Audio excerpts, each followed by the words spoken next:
A major spoiler as TNA Wrestling vacate one championship and announce the introduction of a brand new title at the latest set of TNA Impact tapings. We'll let you know all the details on that. Plus, WWE Hall of Famer Eric Bischoff has criticized John Cena's promo, describing it as weak, explaining his heel turn recently on Monday Night Raw. WWE NXT talent reportedly are dreading the early start time for the upcoming Stand and Deliver PLE. CM Punk feels like WWE WrestleMania 41 is a full circle moment for him. Of course, he's set to compete in the main event of Night 1. Goldberg has assembled an in-ring crew ahead of his WWE retirement match later on this year. Could Mercedes Moné be getting back up in AEW? More details on Kevin Knight signing with AEW and rejecting an offer from WWE. Plus, AEW Creative reportedly has no immediate plans for Deonna Purrazzo and Taya Valkyrie.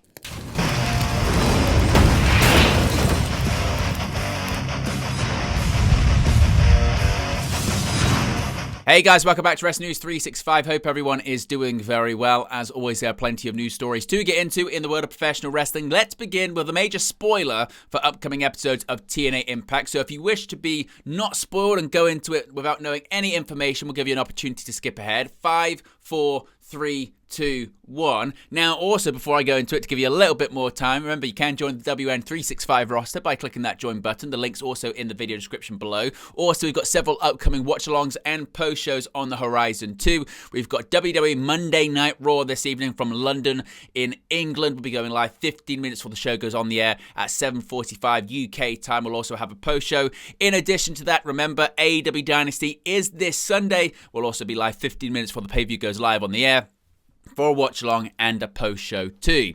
Right, let's get into this major story when it comes to TNA vacating one title and introducing a brand new championship.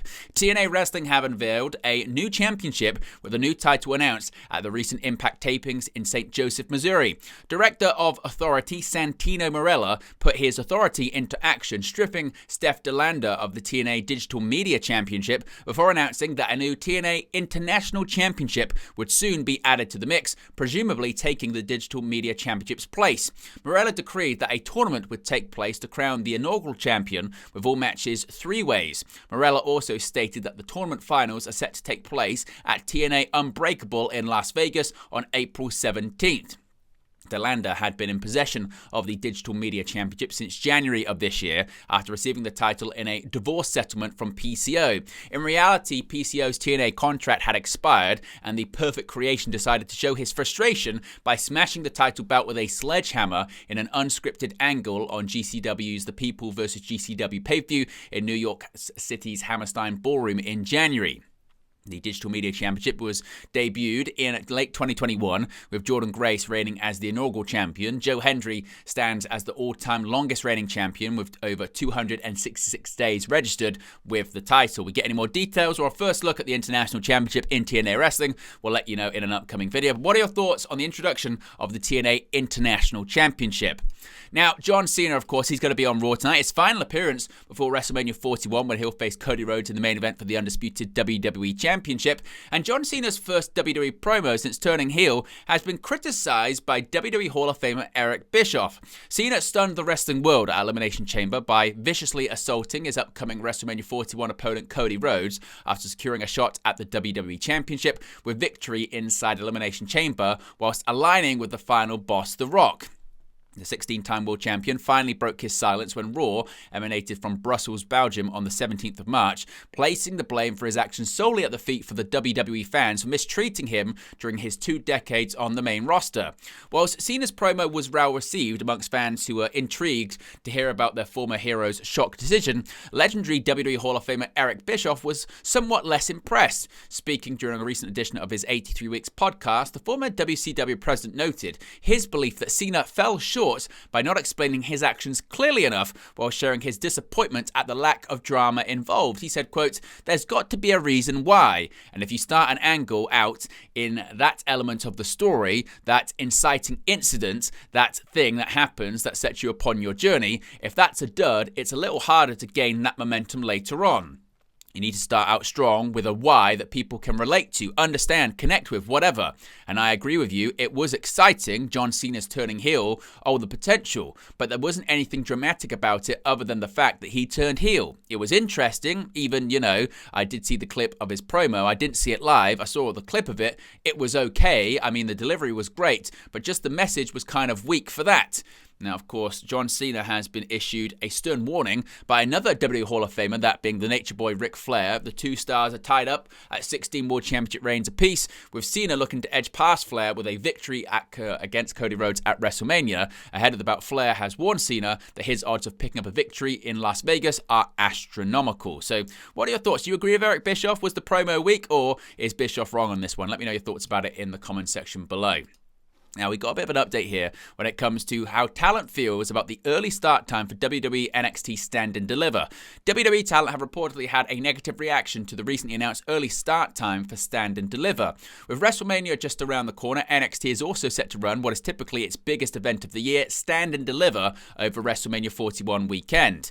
This year's show is set to take place at Las Vegas' T-Mobile Arena on Saturday, April 19th, and the start time for the event has recently undergone a number of changes. Stand and Deliver was initially listed for an 11:30 a.m. start time, which was then changed to 10:30 a.m. and is now currently set for 9:30 a.m. the morning of WrestleMania Night 1. The start time led to a lot of confusion from fans, and the talent's reaction to the early start time has now been revealed.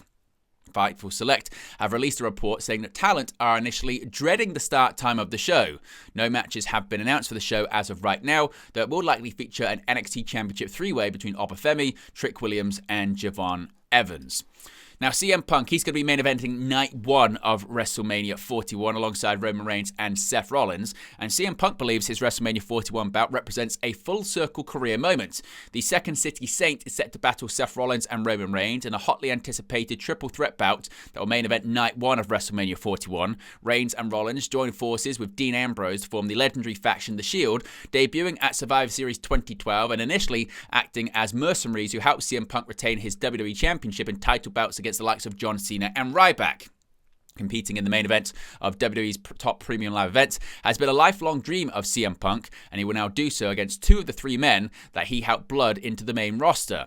During a recent appearance on The Rich Eisen Show, CM Punk fired out a stark warning to his two WrestleMania opponents, noting his history with the duo before promising to take them out. Quote, "In 2012, I was the WWE champion.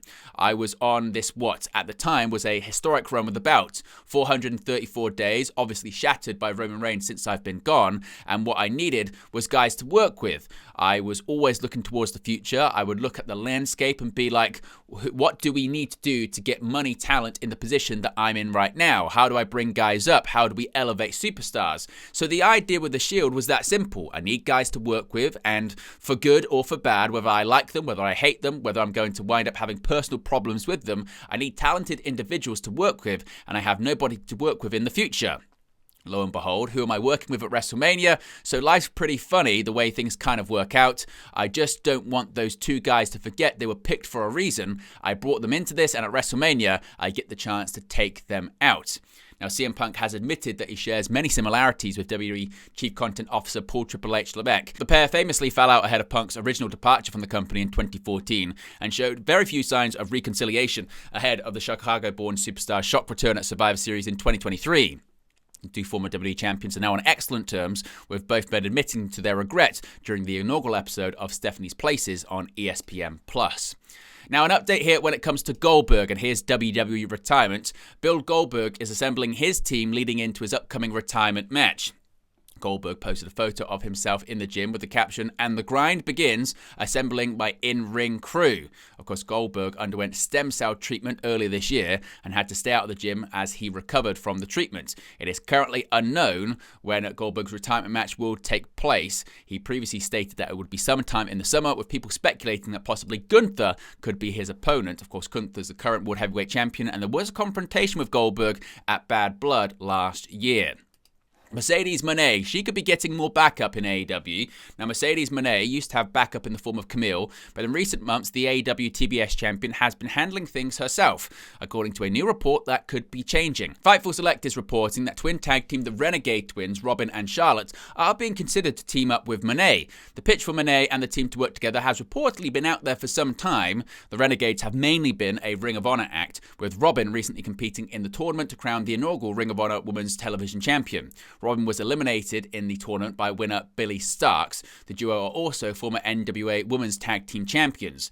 Moné has been with AEW since last year. She rocketed to success as the AEW TBS Champion and since has won the titles, numerous titles, other bouts in other promotions, including the Rev Pro British Women's title, the New Japan Strong Women's Championship, which she still holds. Moné's former manager, Camille, was written off television in November and since her hiatus has starred in the Mildred Burke biopic Queen of the Ring. In a recent podcast appearance, AEW President Tony Khan hinted that the former NWA Women's World Champion could be returning to AEW programming sooner rather than later, even teasing the idea that Camille could go head-to-head with recent AEW signee Megan Bayne. Bayne is currently set to compete against AEW Women's World Champion Timeless Toni Storm at the upcoming AEW Dynasty pay-per-view this coming Sunday. Now, more details when it comes to Kevin Knight becoming All Elite. Kevin Knight is officially All Elite after having interest across the wrestling world. Fightful Select had reported previously in early January that Kevin Knight's deal had expired the week of New Japan's Wrestle Kingdom, resulting in his title loss on the show. Fightful were told during that period that New Japan Pro Wrestling was very interested in retaining Knight, but that many expected him to look to land in a company in the United States. Knight met with Tony Khan and Rocky Romero in early February, around the time he worked a Ring of Honor taping, where he wrestled AR Fox to a time limit draw. Around that time, he was also looking to speak with WWE. PW Insider had noted that he had an invited WWE tryout. Fightful have not confirmed that as of yet, or if the terminology implies a private WWE tryout, or if he even attended. When Fightful inquired with Performance Center sources, one longtime staff member said, quote, "I'm not sure what more they needed to see. He wrestled in New Japan, CMLL, AEW, Ring of Honor, MLW, and TNA. There are looks at this guy on every other stage but ours. Glad we were at least trying, though." Now, Fightful can confirm that WWE did have interest, and Fightful were told he had likely started in NXT had he been signed to the company. Fightful spoke to sources in TNA and other companies, but they believed he wasn't returning unless he signed with WWE. Knight wrestled 7 matches there between January and March last year. Knight also worked 4 MLW dates between September and November as well. And finally, when it comes to AEW, reportedly there's no creative plans for this women's tag team. There are reportedly no immediate creative plans for a current AEW team following recent teases of a new member joining. In recent months, Deonna Purrazzo and Taya Valkyrie have formed an alliance known as the Vendetta on AEW television. Shortly after the group formed, a vignette aired featuring Deonna Purrazzo where she seemingly teased that another member would be joining her and Taya, though so far no new members have been added to the group. Deonna has been absent from AEW television for a number of weeks, and there has been an update on her status. Per Fightful Select, Deonna's college obligations have never interfered with her AEW bookings, with SNHU using the ability to graduate around a work schedule as a drawing point. Deonna has made creative pitches, but as of now, there are no immediate creative plans for her or the Vendetta. In regards to a potential new member being added to the group, there was said to never actually be an actual plan to do so, with it just being thrown out there to add intrigue. CMLL recently had Lady Frost teaming up with Taya instead of Deonna, so she has not had bookings there as of late, and Fightful hasn't heard of any plans within CMLL to use her imminently. Of course, if we get any more details or if those plans change, we'll let you know in an upcoming video. But there you go, guys. It's the latest pro wrestling news for you. Be sure to smash a like on the like button. Be sure to subscribe bottom right-hand corner. As always, let me know your thoughts in the comments section below. A reminder, you can join the WN365 roster by clicking that join button. The link's also in the video description below for that one as well. And always check out the sidebar for all of the upcoming watch-alongs and post-shows, including tonight's edition of Monday Night Raw. Will be live. It's going to be live around the world on Netflix. We'll be watching. We'll have a post-show for that. And, of course, this coming weekend, this coming Sunday, it's AEW Dynasty. We'll have a live watch-along and a post-show for that as well. Appreciate everyone for tuning in, and I'll speak to you again very, very soon. Hey guys, thank you for watching, listening, streaming, or however you come across this video today. Be sure to click on the video on the right there to watch our next video, or click the bottom there to subscribe, or the bottom right hand corner. Thank you very much, and I'll speak to you again very soon.